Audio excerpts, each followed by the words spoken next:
कांग्रेस की जो स्थिति है वो आप किसी से अछूती नहीं है। आने वाला समय भाजपा का है। देश के भारत के प्रधानमंत्री जब से नरेंद्र मोदी बने हैं, आतंकियों की कमर तोड़ दी है। मैं किसी पार्टी का किसी पद पर नहीं हूं, लेकिन एक सामाजिक और राजनीतिक जो सोच जो है मेरे अंदर, जितनी मेरी क्षमता है, जितना मुझे उसका अनुभव है, मैं उसके अनुसार एक बात बोलता हूं कि आपने जो कहा कि कांग्रेस की बात है, कांग्रेस की जो स्थिति है वो आप किसी से अछूती नहीं है। राजस्थान में जो पिछले 4 साल से आपको देखने को मिल रहा है, वो सब चीजें जग जाहिर है। साथ में अब जो आए दिन कभी कुछ होता है, कभी कुछ होता है, आप देखते हैं, जैसा कि अभी आप बता रहे, रायपुर अधिवेशन भी हुआ, उसमें भी बात बहुत सारी हुई। हर पार्टी अपने तरीके से अपना काम करने का काम करती है, लेकिन सही मायने में उसको किस तरह से, किस रूप में और किस चेहरे को फेस बना करके राजनीति को साधने का काम या उस पार्टी को माइलेज लेने का काम कोई राजनीतिक दल करता है, ये बहुत मायने रखता है। और वो ही हमेशा, जब भी कोई पार्टी राजनीति में, राज्य में जो चुनावी बैतरणी में जब उतरती है और उसको पार करने के लिए वो कोई ना कोई चेहरा आगे करती है, चेहरा आगे करे या किसी न किसी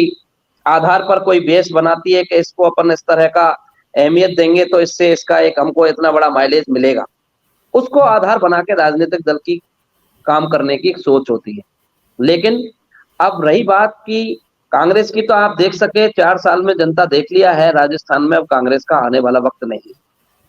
मैं जहां तक समझता हूं, मेरी जितनी समझ है, आने वाला समय भाजपा का है, ये इट्स वेरी क्लियर। लेकिन और भाजपा का इसलिए है क्योंकि देश में एक सबसे शक्तिशाली, जो भारतीय जनता पार्टी पर एक बस विश्व का सबसे बड़ा नेता आज की डेट में, जिसको वर्ल्ड का भी लीडर अगर कहें तो कोई अतिशयोक्ति वाली बात नहीं है, जिसको पूरा भारत नहीं, पूरा वर्ल्ड सुप्रीम लीडर के नाम से जानता है, नरेंद्र भाई मोदी, जिनके नेतृत्व में देश में चाहे सुरक्षा की बात हो, चाहे किसी और विषय की बात हो, एक मजबूत नेतृत्व के रूप में देश की अगर पहचान बढ़ाने का काम, एक मजबूत नेतृत्व देने का काम भारत के प्रधानमंत्री, यशस्वी प्रधानमंत्री नरेंद्र मोदी जी ने किया है। इसमें किसी को तकलीफ नहीं होनी चाहिए, चाहे कोई पक्ष का हो चाहे विपक्ष का हो। मोदी जी का जो नेतृत्व है, मोदी जी ने देश में ये पहचान कराई है। पहली बार हमारा भारत, बेचारा भारत की संज्ञा से निकल के जब से नरेंद्र मोदी इस देश के प्रधानमंत्री बने हैं, वाकई में हमारा देश को सशक्त देश और एक ताकतवर देश के रूप में उभर करके वर्ल्ड के नक्शे पर हमारा भारत देश आया है। सुरक्षा की बात करें तो आतंकियों की ये स्थिति हो गई है कि अब जिस तरह से पहले विदेशी आक्रांता हमारे भारत देश पर आंख उठाने की हिम्मत करते थे या आक्रमण करते थे, उसके बाद उस समय पे जैसे एक गुर्जर सम्राट मिहिर भोज हुए थे, जिन्होंने 49 साल इस देश में राज किया था,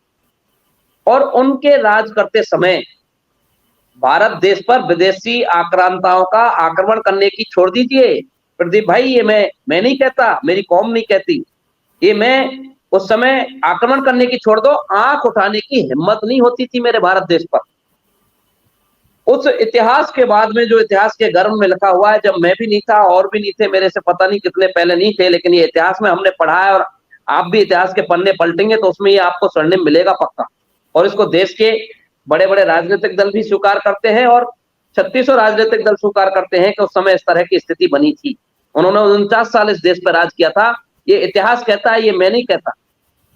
तो उस समय जैसे विदेशी आक्रांता आक्रमण करने की छोड़ दो, आंख उठाने की हिम्मत पैदा नहीं करते थे। आज वही देश में, देश के भारत के प्रधानमंत्री जब से नरेंद्र मोदी बने हैं, आतंकियों की कमर तोड़ दी है। आतंकवादी और जो देश विरोधी ताकत थी, उनकी हिम्मत पैदा नहीं होती है भारत पर आंख उठाने की, आक्रमण करना तो छोड़ दीजिए। ये मजबूत नेतृत्व का ही परिणाम है।